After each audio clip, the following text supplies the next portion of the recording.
New Zealand has never had a space program, but a company called Rocket Lab is working to establish the island nation as a hub for commercial rocket launches. On May 25, 2017, Rocket Lab launched a test rocket into space from its New Zealand launch pad.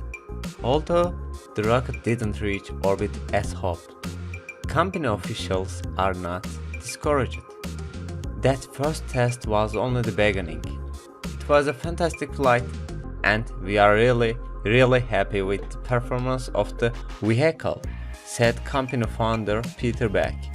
The test was one of three that Rocket Lab is allowed to conduct from New Zealand's remote Maya Peninsula on the nation's North Island. The company received special permission from the government. Beck hopes that Rocket Lab will eventually join the commercial space transport business. Already, the US National Aeronautics and Space Administration (NASA) works with some private companies to transport supplies to the International Space Station (ISS), an orbiting lab, and temporary living space for astronauts.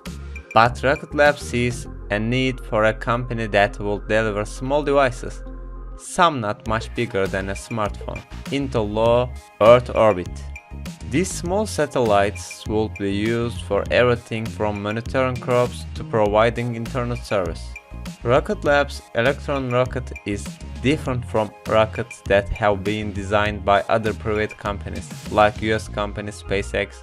SpaceX, which has carried materials into space for NASA, uses large rockets to carry big payloads and aims to make its rockets reusable. By contrast, the disposable Electron rocket is made from lightweight carbon fiber and carries only a small payload of about 331 pounds. It means 150 kilograms. The rocket also has a battery-powered, 3D printed electric engine which uses relatively little fuel.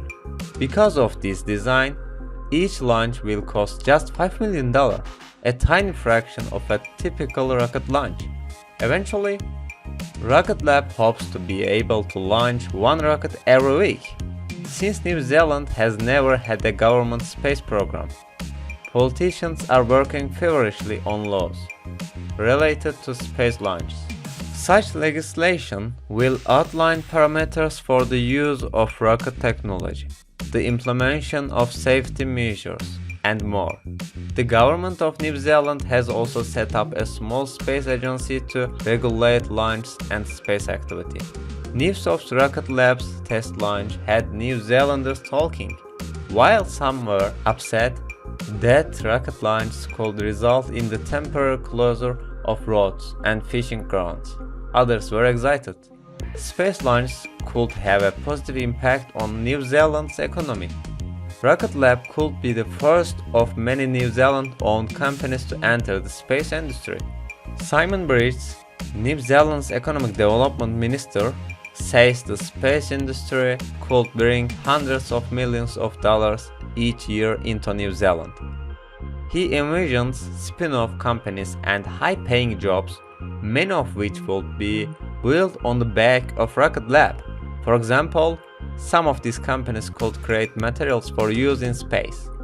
Bridges also believes that if Rocket Lab is successful, it could change people's perceptions of New Zealand.